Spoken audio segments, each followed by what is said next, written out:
On this Tuesday night, questions about rail safety again. How did a parked train end up careening off the rails, killing all three on board? There was not anything the crew did to the train started to move on its own. What it says about the risks of getting Canada's resources to market. Oposición y chavista, Sí. juntos. Venezuela on the brink, Ottawa warning Canadians to stay out. So how is Nicolas Maduro clinging to power? The fear of invasion that's gripping these streets. And Trump's State of the Union. He's expected to call for unity after years of personal attacks and bitter division. But will the change in tone be a lasting one? Our panel of U.S. political insiders breaks it all down. This is The National.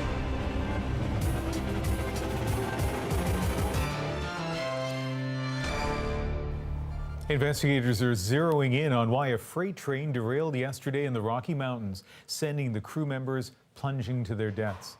The Transportation Safety Board says the train was stopped for a crew change when it began to roll away.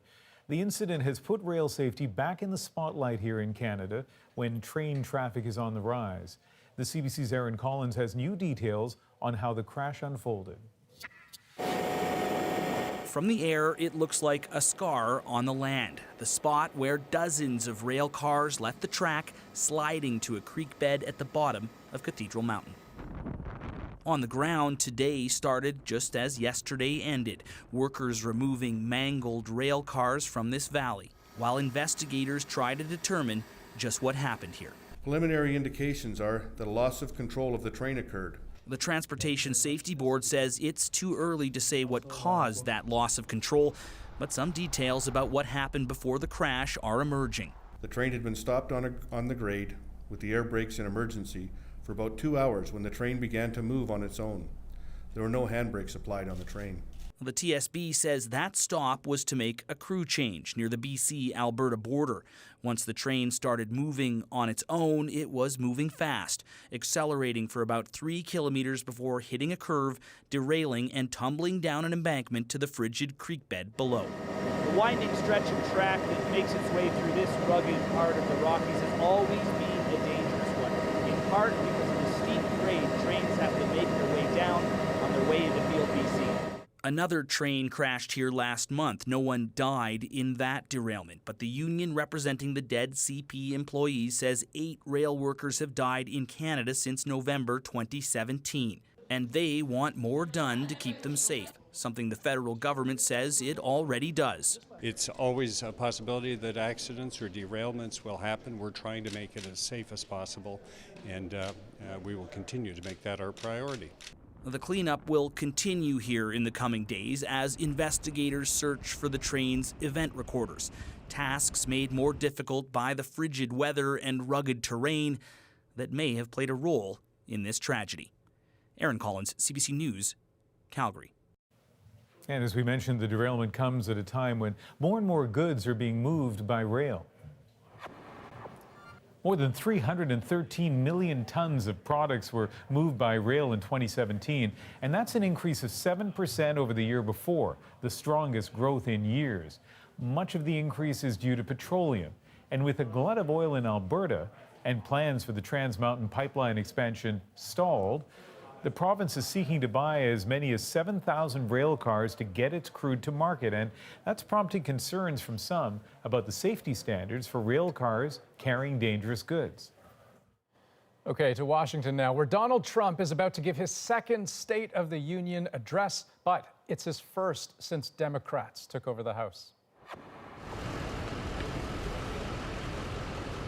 There he is. That's Trump departing from the White House, making the short drive to the Capitol for the big event. Paul Hunter is following the address this evening, joins us now from Washington. So, Paul, can you start just by setting the stage for us? Yeah, well, first off, there are a lot more Democrats in the room with him tonight than he's ever seen before. More women, more diversity, more opposition to a lot of the kinds of things he's been saying and doing these 2 years in office. In fact, sitting right behind him tonight, Speaker of the House and Trump foil Nancy Pelosi, the woman who stood up to Trump and refused to give in to his demand to build that border wall during the government shutdown. Trump blinked, she didn't, and here we are. an emboldened opposition, a polarized country, a deeply unpopular president, and a speech tonight, says the White House, that'll urge bridging the divide, calling for unity and bipartisan politics, and that, he's a problem solver, to which Democrats have said, in effect, who are you trying to kid? I mean, they've been reminding people here all day that this is a president who's done exactly the opposite of that throughout his time in office. They say the actual State of the Union tonight is chaos. And Paul, speaking of, divisive issues, you mentioned the wall, and I dare say this is the part of Trump's address that everyone's waiting for. It's going to figure prominently, right? Indeed, and remember, this isn't like a speech from the throne. It's not a legislative plan. It's simply what Trump is calling for. It's aspirational. So on the wall, the question is, how far will he go tonight in pushing for one? Will he say he'll get it done regardless of those who oppose it, including, by the way, a majority of Americans? But maybe more importantly is how well will he make the case for needing one? Increasingly, even Republicans have been edging away from that. His view that undocumented migrants represent a serious threat to American security and that the wall will fix that will indeed be a big part of this speech. But as with so much of what he says, the real challenge is determining what's the truth, who believes him, and how will any of it play on Capitol Hill. Paul Hunter, thanks very much. Pleasure. So things are just getting started. Trump is in the building. We're going to be breaking down what he says in his State of the Union address. In about 15 minutes' time, our U.S. political insiders will weigh in on what they've heard so far. But now, I want to take you to Venezuela. Once again tonight, Adrian Arsenault inside the country. Adrian. Andrew, as of tonight, Ottawa is warning Canadians to avoid all travel here to Venezuela. That's just a recognition of how combustible things are here right now. The would-be president, Juan Guaido, may have the recognition of a number of international players, but inside Venezuela, Nicolas Maduro remains very much in charge. So both are really playing to their strengths. Hay que tomar las previsiones para que llegue a los más necesitados. Hay 300,000 venezolanos en riesgo de muerte en este momento si no ingresa esa ayuda humanitaria. That's Guaido trying to be seen as a solution to the country's dire need. Today, he renewed his call for aid to be let into the country, already on its way from the U.S. Maduro dismissed that as a false promise. Instead of foreign aid, he's raising the specter of foreign invasion. And supporters hear that message loud and clear all the way down to the streets. To get where you need to be in Caracas is to pass the eyes everywhere, looking over, looking down, keeping watch. Especially in neighborhoods like this one, that was, is, and may continue to be a Chavista stronghold, firmly behind Nicolas Maduro. Not that they don't have complaints. Esa problemática. Esa es una problemática que sí tiene solución. This is a battle over who's to blame for there being no water here. For years, they've had to trudge up and down the hillside, drawing from a single tap. So life is hard, but hard enough to step away from Maduro and towards Juan Guaido? No. Now, here, the worry is war. In this moment, this man says, I feel the greatest difficulty is that the threat is real and Donald Trump is at the front of the threat. Whatever doubts they had about their president before, some just instinctively protect him now. So one man we spoke with here who's a Maduro supporter says that he explains all the enthusiasm you've seen on the streets for Guaido in the last 10 days or so is really nothing more than a phase, and it's his belief that as the days go on, the enthusiasm goes down. He says that's just his view, but you hear it a lot here. Largely because you hear it a lot here. Venezuelan state television is stirring invasion panic, seeding the message that Guaido is losing steam, suggesting he is for an American invasion. He said that's not true. But rousing images like these are everywhere. The very idea of outside intervention just evokes that mix of fear and patriotism that Maduro feeds on now. The loyal Chavistas are entirely on edge. And as firm as you can be that invaders aren't welcome. The gracious Maria Lourdes was eager to talk with us to explain she is steaming mad. If the Yankees come, she says they'd have to kill everybody. Does she think they'll invade? No, I have faith in God. We have help. Russia, China won't allow it because the oil deposits are ours, and with those, we'll keep moving forward. The loyal to Maduro have been primed to expect war, and war led by Americans, for a very long time. He is setting this up as an existential fight, and that's how they see this moment too. And just a note about that advisory from Ottawa tonight warning against travel here. Venezuela is now the only country in the Western Hemisphere to have that designation from Canada. Other countries on the list around the world include Mali, Afghanistan, and North Korea. And with that, let's head back to Toronto. All right, Adrian, I want to turn now to a grisly case that got the attention of an entire country. Today, Bruce McArthur was given a chance to address the court about the 8 men he killed in cold blood, but he declined.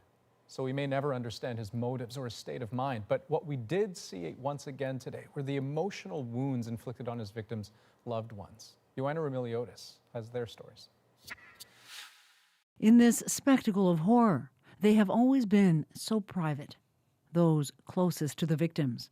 Today, glimpses of their anguish. Richard Kikot was a friend of Salim Essens. In the moment when whatever was happening between him and Bruce McArthur, and he realized that this was going down, that terrifies me, and I can't help thinking about that. Just what was in his heart at that moment, he must have been terrified. Tangled in this sordid story, they are the most broken. Friends, mothers, brothers, wives. Court heard one emotional victim impact statement after another. From a friend of Skandaraj Navaratnam.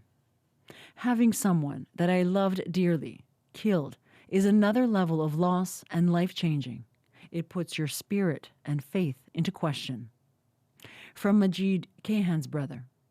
I don't know that I can properly describe the pain and suffering that I and my family have gone through over the years, and I believe that this suffering will continue to affect us forever. From Abdul Basir Faizi's wife. My daughters suffer terribly knowing what happened to their father. They pretend to be strong in front of me, but when they are alone in their room, they take a picture of their father with them. I hear them crying.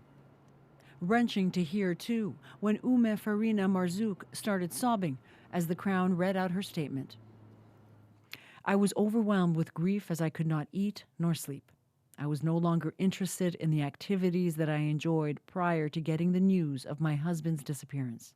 These symptoms appeared to be a continuation of an emotional reaction to the trauma and grief of losing my soulmate. Complicating that pain, many of the victims came from conservative backgrounds and led double lives. Their horrific murders outed them. Karushna Kumar Kanagaratnam's family, here from Sri Lanka, say they can't fathom how he crossed paths with a gay serial killer. They're beyond brokenhearted. No sleeping every day. There's a very, very bad situation my family or my. Especially Kanagaratnam's mother. She's crying always. She keeps on crying. The Crown referenced that pain often, calling the case haunting, the crimes abhorrent. In court, arguing McArthur should serve at least 2 consecutive life sentences with no chance of parole for 50 years, a guarantee he would die in prison and spare families from the endless prospect of a parole hearing. And Joanna, on that point, what's the defense saying? The defense is arguing that that is unduly harsh and says McArthur should serve all his sentences concurrently. That means serve them all at once, and he would be up for parole in 25 years when he's 91. And do we have any indication as to what the judge in this case thinks? We're certainly getting hints because Justice John McMahon several times today mentioned the fact that by pleading guilty, McArthur did spare the families the trauma of a trial and that he is struggling with what value to place on that. The Crown acknowledged, yes, that is true, but countered that by saying McArthur didn't stop killing, he was caught. Okay, thanks, Joanna. You're welcome. Now, as Joanna said, if Bruce McArthur receives the recommended sentence, he will surely die in prison. And those longer-than-life sentences have a long history in the U.S., where some are measured in centuries, but they're fairly new to Canada. We, as a country, noticed a problem in terms of the sentences that were being handed out for multiple murderers, and we changed it. In 2013, for killing 3 co-workers, Travis Baumgartner was given no chance of parole for 40 years. It was Canada's harshest sentence since the repeal of capital punishment made possible by the Harper government. You see, families of victims had long argued that when multiple life sentences for multiple murders were served at the same time, it devalued the life of each individual victim. So in 2011, judges were given the option to stack up those 25-year periods of parole ineligibility. Since then, at least 5 of Canada's most notorious killers have been sentenced to no parole for at least 75 years. Here are some of the developing stories we're watching tonight. French police have opened a criminal investigation after a fire killed at least 10 people and left dozens more injured.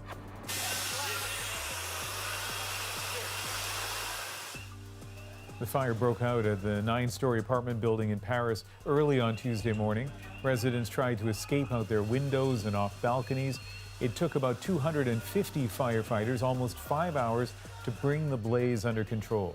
A 40-year-old woman who lived in the building and had a dispute with a neighbor is in custody. And it really shocked me, this primal urge I had. That's actor Liam Neeson apologizing today for racially charged comments he made earlier this week. Tonight, the studio canceled the New York premiere of his film Cold Pursuit.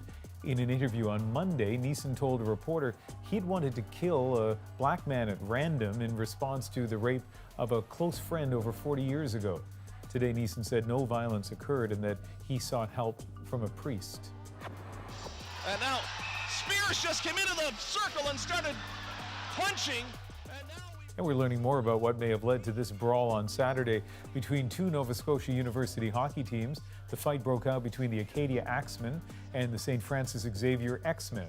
Today, a player from St. FX alleges that players from Acadia made derogatory comments related to a sexual assault complainant. The head of Acadia's varsity athletics has pushed back, saying the allegations are not consistent with their investigation, but the school considers this behavior unacceptable. Okay, still ahead tonight on The National, we go in depth on Donald Trump's State of the Union. Our panel of U.S. political insiders are here to help separate the substance from the spectacle. And a little later, as The National looks at the future of Alberta, Rosemary sits down with Jason Kenney, the man who hopes to be the province's next premier. First, though, we'll take you to Northern Ireland, where tensions over Brexit and fears of violence are reopening old wounds. One of the hardest things I've ever had to do in my life is to tell my son on his 18th birthday on the phone that the IRA had murdered his daddy.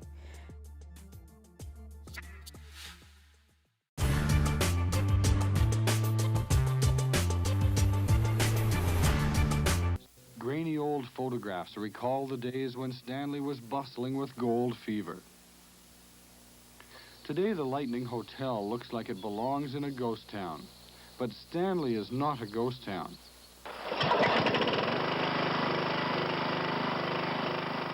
I see 2 pieces of gold. This is a piece of gold here. Tom Crawford is 82. He and his wife are the last remaining residents of Stanley. For 32 years, Tom Crawford has been digging happiness out of this hole in the ground. This hole? Yeah. It's our life. Uh-huh. We've got, Lil and I, we put everything we had into it. Uh-huh. There's times when we had to put our own money into it. Uh-huh. But what do you get out of it? A good life. And a damn good life. But when you live here in a shack on a dusty old road to nowhere, life comes without the extras. Outdoor plumbing, and the lack of running water, and the lack of electricity. It bothered me at first, but it doesn't bother me anymore. What do you like about this place? Well, it's home. And there are many golden memories, like the time Tom came home with the big one. He put this something on the table. I was busy making this coffee, and he says, "How do you like that?" And I looked at it, and I said, "Oh, no, it can't be. I didn't think it was, but it was an ounce-size nugget. There aren't many people like Lil and Tom left in the Caribou. That's because the experts say the gold is almost all gone. But after 32 years in the bush, Tom Crawford knows the experts are wrong.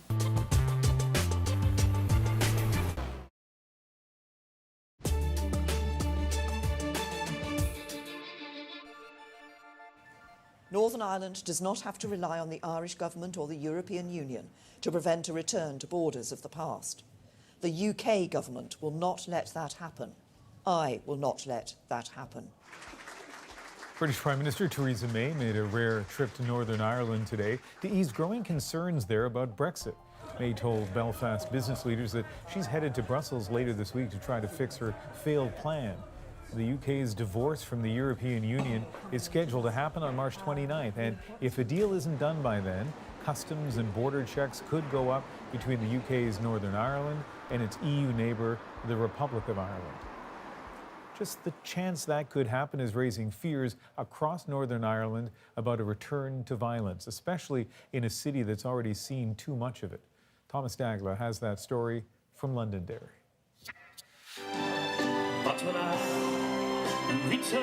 This city has got a long memory. Its troubled history remembered in song for those like Conor McGuinty, too young to recall the violence himself. With their tanks and their guns. This has always been his image of Londonderry, or Derry as they would call it, a city with two names to reflect long-standing divisions. We went through a period of nearly, 20 years now, nearly, of peace. And it's been torn apart, really, by Brexit. McGuinty was driving by this courthouse on a recent Saturday night when he narrowly avoided disaster. He spotted that car parked outside, didn't think much of it. Somebody took off running. Then this happened. A bombing, the likes of which Londonderry hadn't seen in years. It was scary, especially with my son in the car. He's only one. A couple weeks have gone by since the explosion, but the scars in the street remain, showing how powerful a blast it was. A group calling itself the IRA claimed responsibility, saying Brexit had nothing to do with it. But the timing, with Brexit looming, suggests a more complicated story. The writings on the wall all over this city, reminders of the Troubles and especially Bloody Sunday riots here, when the British Army opened fire on protesters, inflaming the sectarian divide and providing dissident Republicans with fodder to this day. While Britain continues to occupy Ireland, there will be men and women who are willing to engage Britain with armed actions. It's like Brexit is rubbing salt on old wounds, with the threat of a hard border in full view and a solution still out of reach. I would not wish anybody to suffer the pain that I suffered. For Kathleen Gillespie, the nightmare is still real. On a dark night in 1990, IRA militants showed up at her front door, kidnapped her husband Patsy, then forced him to drive a massive bomb to the border. When it blew up, it killed him and 5 nearby soldiers, leaving his family scarred forever. One of the hardest things I've ever had to do in my life is to tell my son on his 18th birthday on the phone that the IRA had murdered his daddy. And next thing I heard him screaming. No one says it will come to that again, but it's such a volatile moment in history, a warning. The law of unintended consequences has been one of the main laws of Irish history going back centuries. Right? Nothing works out the way people expect it to work out. The fear is this city's future could look awfully like its past. Thomas Dagg, CBC News, Londonderry, Northern Ireland. Ahead tonight on The National, the Oscars says it solved its host problem. The solution, something not seen on the show for nearly a decade. Very intriguing. First, though, we're going to turn our attention back to Washington and what you should take away from Donald Trump's State of the Union address. It's on its way right now. Our political panel of insiders. Straight ahead.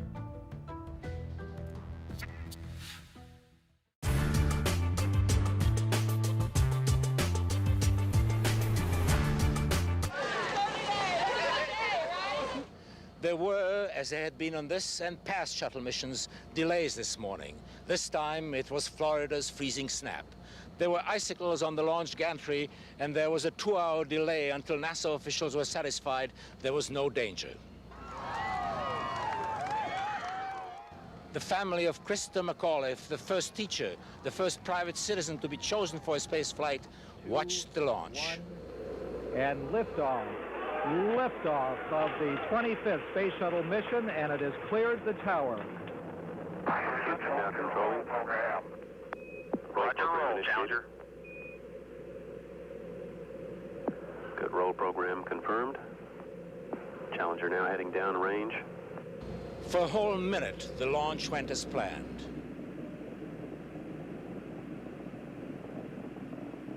Engines beginning throttling down now at 94%. Normal throttles for most of the flight, 104%.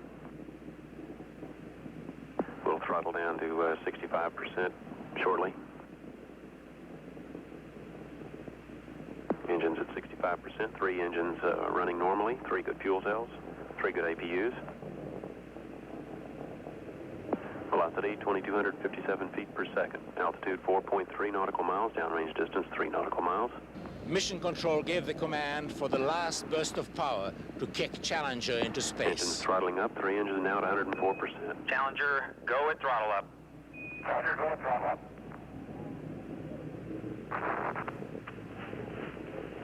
One minute, 15 seconds. Velocity 2,900 feet per second. Altitude 9 nautical miles, downrange distance 7 nautical miles.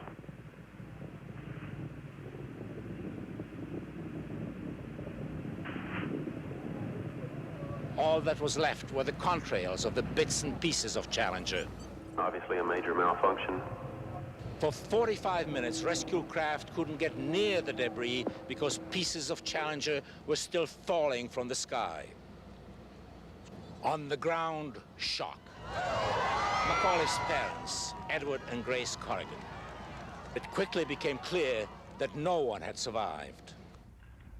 I regret that I have to report that based on very preliminary searches of the ocean where the Challenger impacted this morning, these searches have not revealed any evidence that the crew of Challenger survived.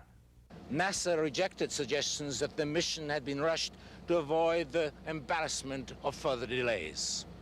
There was absolutely no pressure to get this particular launch off. We have always maintained that flight safety is our top priority consideration in the program, and we look at the status and readiness of the systems based on that. We thoroughly reviewed the activities over the weekend and yesterday, and continually reviewed the status of Challenger right up until launch this morning. All of the people involved in this program, to my knowledge, felt that Challenger was quite ready to go. And I made the decision, along with the recommendation from the team supporting me, that we launch. Over the years, we've learned to take venturing into space almost for granted. The very choice of Krista McAuliffe symbolized that. She was the first ordinary folks to be chosen to go into space. If she could go, why not the rest of us? Today we found out that it isn't that easy. Today we learned the real cost of trying to conquer space.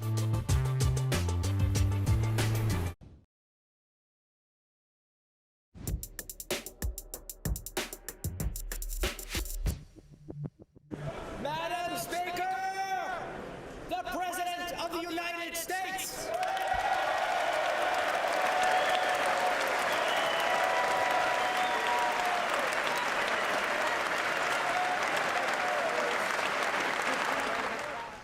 We meet tonight at a moment of unlimited potential. If only we have... Well, it's happening a week later than he'd originally planned, and with another U.S. government shutdown potentially on the horizon. That's just 10 days away. Donald Trump is finally giving his State of the Union address tonight. The border wall, the economy, and an urgent need for Democrats and Republicans to get along. It's all in play tonight. So to help us dig into Trump's speech, we turn to our panel of U.S. political insiders. David Frum is a former speechwriter for President George W. Bush, Elena Beverly, a former Obama White House official, and Jay Chabria is a Republican strategist. Hello to all three of you. We've got a busy night ahead, I suppose. So let me just start by doing a quick go around. David, I'll start with you. You know a thing or two about a good speech. What do you think of what you've heard so far? Well, I have never seen, I don't think it has ever happened, that a president has been so eager to start talking that he cut off the Speaker of the House before she could say, I have the high honor and distinct pleasure of welcoming the President of the United States. Whether that was a clueless bit of stumble-bummism or whether that was Trump's way of avoiding something gracious in return to Nancy Pelosi, I don't know, but it was an amazing breach of decorum right at the very start. Elena, your thoughts right out of the gate in terms of what you'll be looking for during the speech, which is going on as we speak, but also on what you've heard so far. Well, so I am looking for what his proposal is for a compromise to the vanity wall that he has held out for so long. He spoke to the issue of compromise. However, he realized, as you mentioned at the beginning of the segment, we are coming off of an unprecedentedly long government shutdown with just 10 days looming over us before another potential shutdown.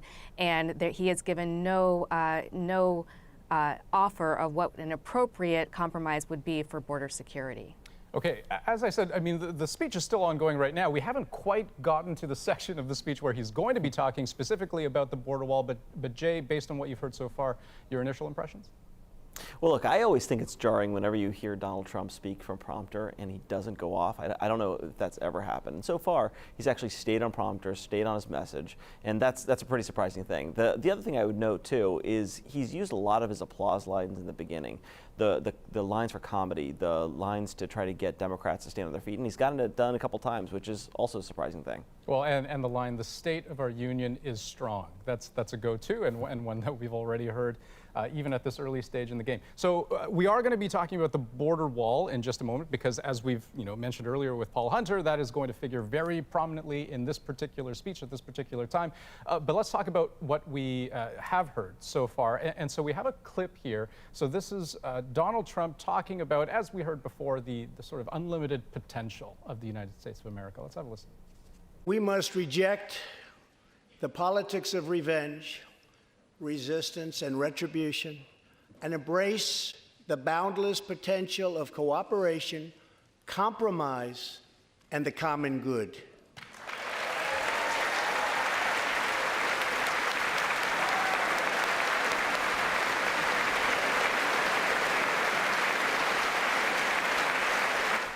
Okay, Jay, I'm going to start with you. We heard all the bad R words and all the good C words.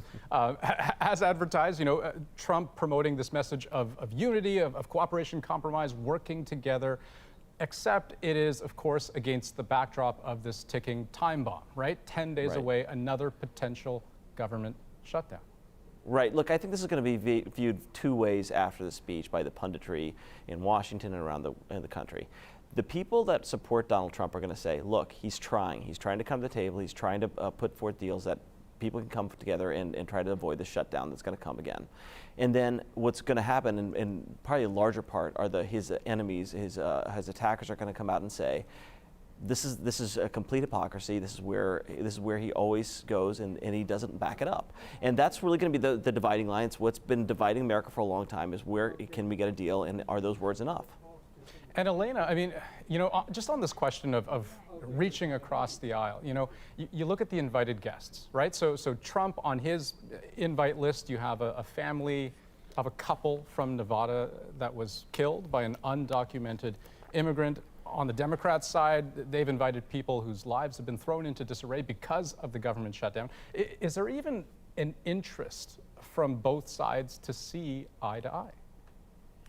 Well, I think what you're going to see in terms of his guests is a potential cross-section of the United States, right? But his policies have largely affected, and when you look at, for example, the tax cut, affected the very rich and increasing their wealth and not helping the middle class in any way, shape, or form. And so while you will see or hear platitudes about helping to serve the middle class and also reaching across the aisle, the question will be, what will happen 24 hours from now? Will there still be a spirit of cooperation, and will there still be policies in place, or will there actually be policies in place to affect those groups? And David, what's your sense of that? Are they platitudes or is there a permanence there? They're 1,000,000% platitudes. You don't reach across the aisle by saying, I am now reaching across the aisle. You reach across the aisle by putting forward early in your speech, this is a policy speech, something that the other side cares about, something that's important to them.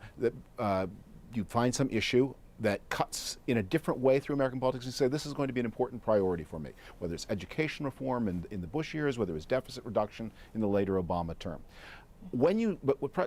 President Trump, he says it, but here's what he's really thinking. He's got a problem. He dropped significantly in his core groups during the government shutdown, and he wants to rally them. Donald Trump has never aspired to be president of the United States. He's aspired to be president of 48% of the United States. Now he's at 37%, and this whole speech is an exercise in getting him back up to 48, while saying words about reaching across the aisle that are disconnected from any actual politics.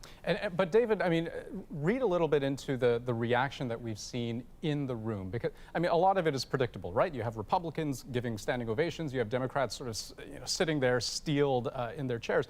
But even just in that clip that we just saw, you saw House Speaker Nancy Pelosi sort of stand up and give a round of applause to Donald Trump when he mentioned that spirit of cooperation and compromise. What's behind all that? That's a formality. But if President Trump were to stand up and say something that Democrats was meaningful to them, that's sort of the game of this speech, is you find issues, and by the way, you don't just do it in the speech, you've worked on it for 6 months, where you have put together a policy agenda which reshapes the coalition. And this is what presidents do, especially when they've taken a midterm defeat. Bill Clinton in 1995 saying the era of big government is over, and talking about deficits. That you have to connect your words to your actions. But when you just say, I want to reach across the aisle, what you're really saying, and that's what Donald Trump is saying, is I want all of you to follow and obey me. He never understands unity is something that he does for others or with others. Unity is something he commands, and then is mystified why it doesn't appear. Let's talk about the economy. So we have another clip here of what Trump said just a few moments ago in his State of the Union address, trumpeting some of his successes. Let's have a listen. In just over 2 years since the election, we have launched an unprecedented economic boom, a boom that has rarely been seen before. There's been nothing like it. We have created 5.3 million new jobs, and importantly added 600,000 new manufacturing jobs, something which almost everyone said was impossible to do. But the fact is, we are just getting started. So Jay, I'm being told just in my ear right now that Donald Trump is speaking about border security at the moment, about immigration, but let's talk about what we just heard there. Is the key to success, if the goal of Donald Trump tonight is to move the needle in some way, is the key to his success going to be in what we just heard, in trumpeting the successes of his administration, particularly with the economy?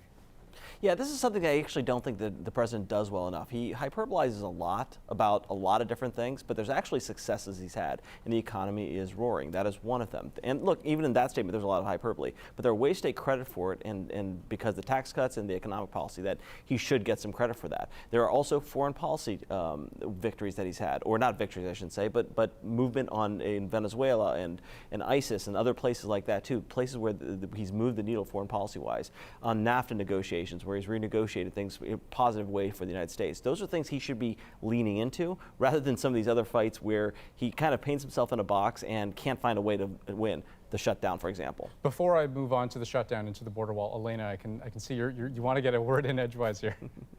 Was it reading on my face? So unfortunately, there are some wins related to the economy that Donald Trump can take credit for. However, he has been earnest about taking a victory lap for the boom that actually was on the rise during the Obama administration. So what we're seeing here is him taking credit for a trajectory that has been fairly consistent since at the very least 2015, if not earlier. Some would say since the return from after the economic recession leading in after 2010. So what you're seeing is him take credit desperately for numbers that he is benefiting from, but that began in the Obama administration. Okay, and also, the 450,000 manufacturing jobs created is a pretty good record. Why say 600 when the number's 450? Yeah. You think, is there no White House staff at all? I mean, when I worked on these things, you actually check those numbers. You didn't just make them up. And when those are compiled, people can tally them. Okay. And everyone who's reading the speech tonight is saying, why did the president so massively exaggerate the number of manufacturing jobs created when the truth was pretty good?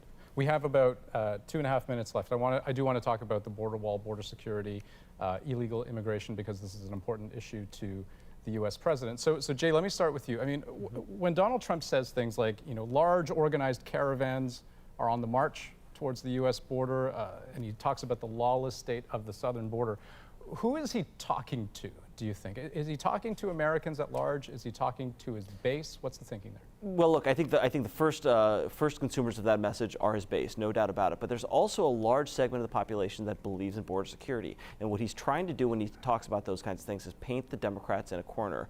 Because at the end of the day, the Democrats are likely for open borders or some kind of variation of that. And he's trying to prove that case to the American people. Because for decades, we've been trying to get better security on the border.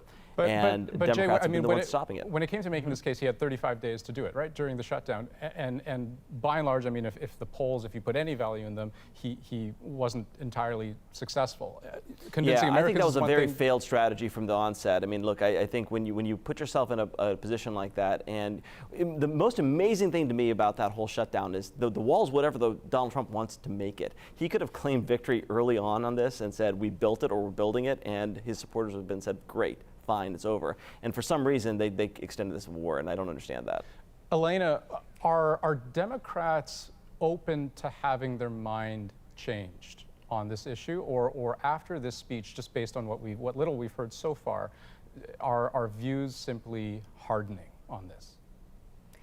I think that the Democrats are immovable on issues of a concrete wall. I think that there is certainly some room to negotiate on having border security that is smart, that is based in modern technology, that is making sure to support our officers who are at the border, but having a wall or repairing and extending the wall that does exist, over 600 miles of wall that already exists at the border, that is a non-starter for the Democrats. I would say one more thing in terms of the lawlessness where he's referencing the lawlessness at the border. I think he's not just talking to his base. I also think that he might be potentially trying to talk to the Supreme Court, because he's trying to create an atmosphere by which he would have to. He would say that he could declare a national emergency, and that will go through a whole process in terms of the legislature deciding to up or down vote. But then ultimately he could veto, and then in response, it'll ultimately go to the Ninth Circuit and the Supreme Court. Okay, ladies and gentlemen, unfortunately we're out of time. I do have to leave it there. We're going to have plenty of time tonight, though, to talk about more of the issues as this address continues to unfold. Thanks, David, Andrew. Elena, Jay, it's been wonderful talking to you. Thanks so much. Thanks. Pleasure. Up next on The National, we continue our special coverage from Alberta with a conversation with Jason Kenney, the man who is vying for the province's top job.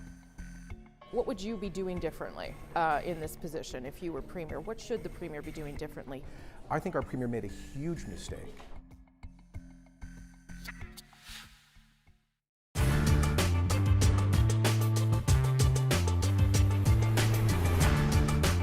Did I escape it because my skin was white? I don't know. I know that not all of my young friends got whipped or beaten or whatever. Not all of them.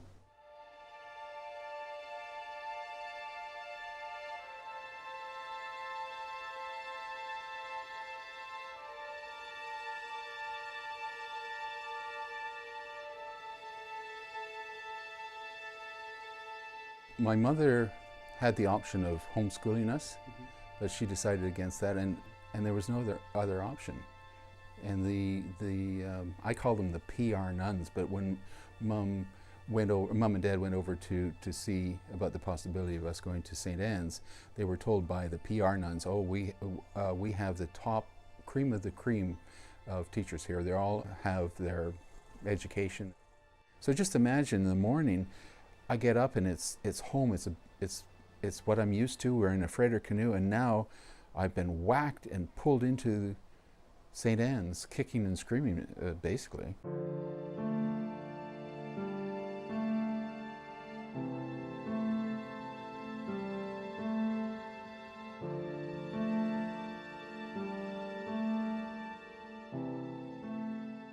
I found it wasn't my skin that made me feel special. It was, I felt I was a little prince of the Hudson's Bay Company. I had learned class. I hadn't learned about racism. And suddenly I'm in a dormitory and I realize I don't think the Hudson's Bay Company can protect me here. I don't know what to do. Am I like them? 2 boys ran away. They brought them back and they had perished. They had died, and they brought them back on toboggans. And we were all assembled in the front yard, just like a prisoner of war camp.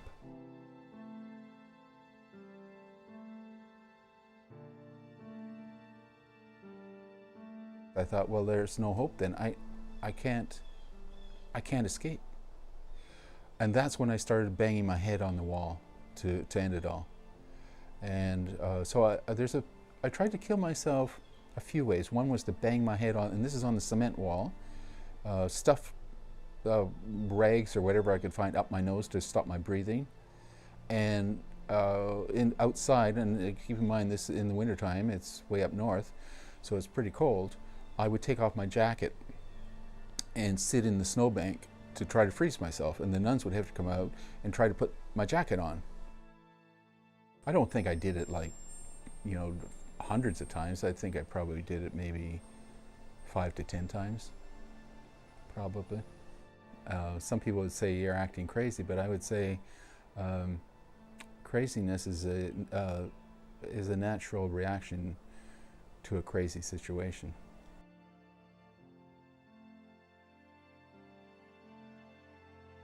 There's a fear that if you say it to somebody and they don't care, you suffer that hurt and that feeling all over again. And so I know I had that feeling like, will anybody care? And so that is a fear that I carry when I try talking about this. And I think it's an important message. I think I have a perspective that's unique in history. Unique in Canadian history.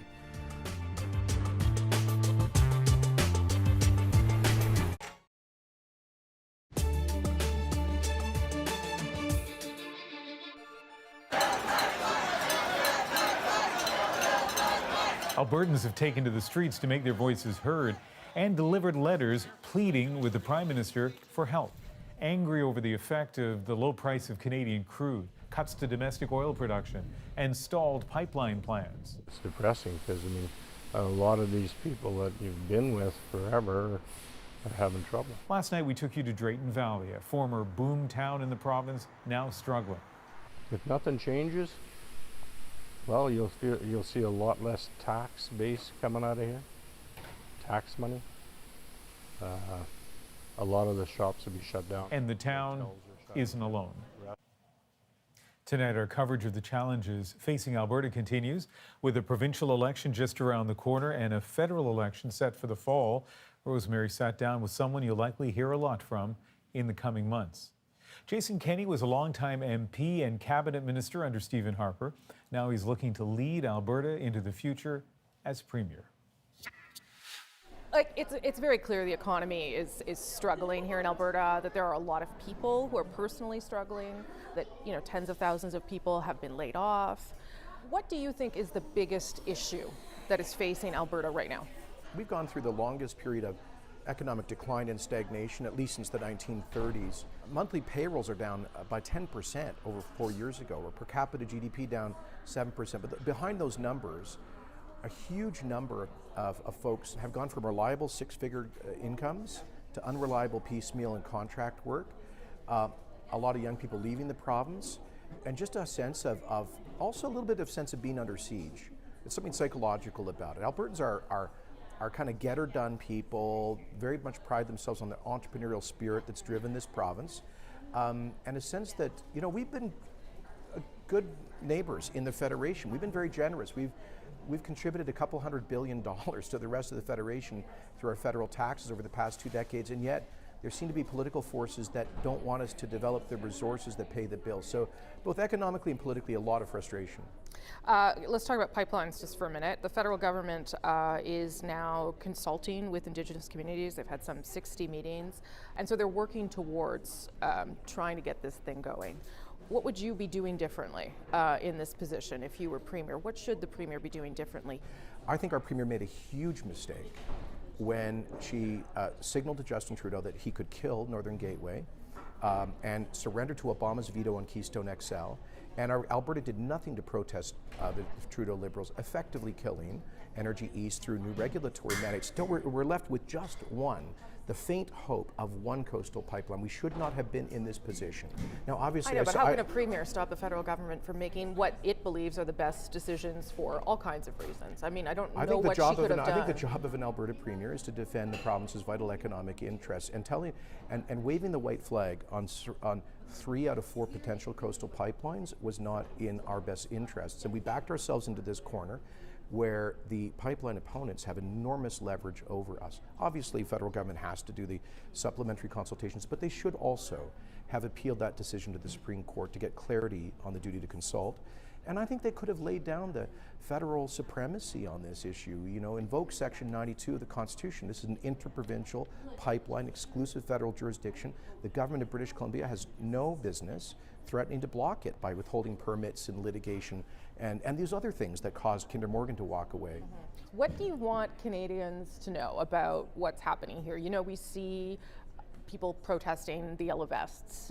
We don't know, you know, is this a real movement? What does it stand for? We see people protesting against Bill C-69. We see people really struggling to find jobs. There's all sorts of stories. A lot of frustration. Yeah, a lot of frustration. So what should the rest of us in central Canada, in other places, eastern Canada, what should we understand about what's happening here and why that should matter to the rest of us so much? First, let's not be distracted by a small number of yellow vest people who might have extreme views. The vast majority of folks showing up at tens of thousands at rallies and protests are just what Ralph Klein would have called severely normal Albertans who would never go to a protest in their whole lives. They're just working people who feel like they've played by the rules, they paid their taxes, we've been generous in the Federation, and now that we just can't seem to get a break. What those Albertans are saying is we Albertans are proud to be have been an engine in the Canadian economy, to have been a great engine of social mobility with the highest levels of employment for people with modest levels of education, highest levels of employment and income for Aboriginal people, sharing $20 billion a year net with the rest of the Federation. We're proud to have played that role and share our prosperity when times are good here and bad elsewhere. But all we ask is that governments and politicians who benefit from the resources developed from the hard work of Albertans allow us to sell those products, displace foreign oil imports from Eastern Canada, get it to global markets, get a fair price. A strong Alberta is essential for a strong Canada. We're talking about trillions of dollars of potential wealth. There's a growing global demand, whether people like it or not, for oil and gas through at least the year 2040, according to the International Energy Agency. Either we will be part of supplying that growing demand, or we're going to leave it to the OPEC dictatorships. I think it's good for the world, and it's great for Canada if we can strengthen this federation by allowing Alberta to sell those assets to the world. So that's where Jason Kenney stands, and tonight Premier Rachel Notley took questions directly from Canadians in a special national conversation. We'll bring you highlights tomorrow on the National, but here's a sample of what she had to say. I think that we have been standing up for Alberta since day one. We have been pushing for this pipeline since day one.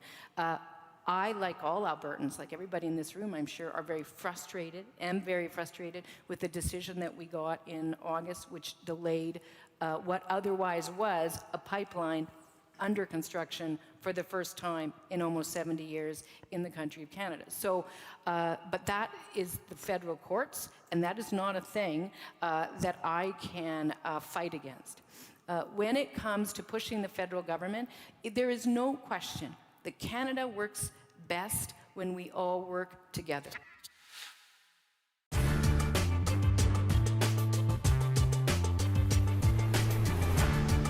How about Spider-Man? You know about Spider-Man? Yeah. How about the Hulk? Do you have the Hulk here? Yeah. You have the It's Hulk? on Really? TV. The Hulk is on TV here too? Yeah. Great. I'm glad that this area is not culturally deprived. Which one is your favorite? Oh, gee, you know, that's almost like asking a parent who's his favorite child. I think I love them all. But maybe I like Spider-Man a little bit better. And maybe it's because he's just so popular. I have to like him, you know, because he's our best-selling character.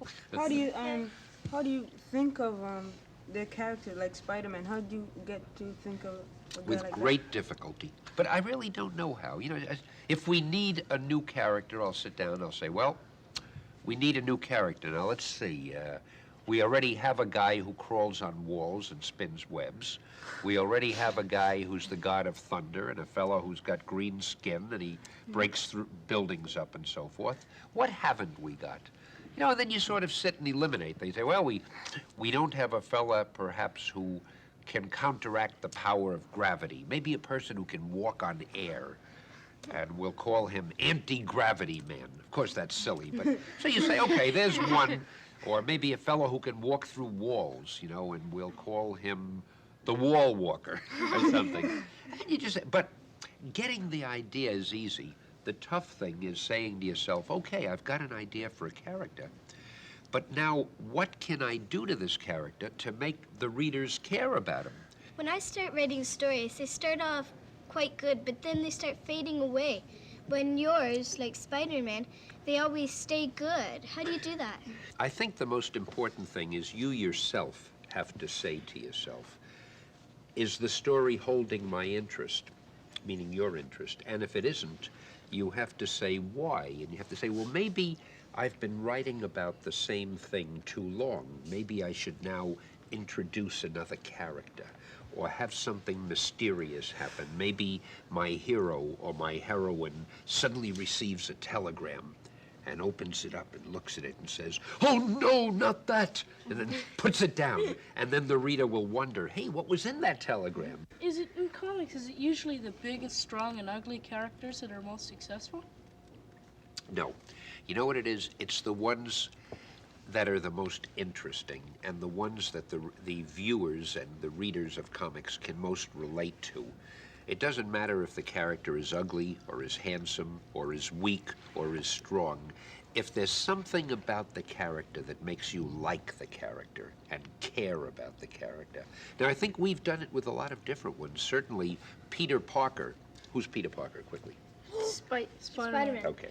Just want to see that you're awake. Peter Parker is totally different than the Hulk, right? Yeah. They're both popular.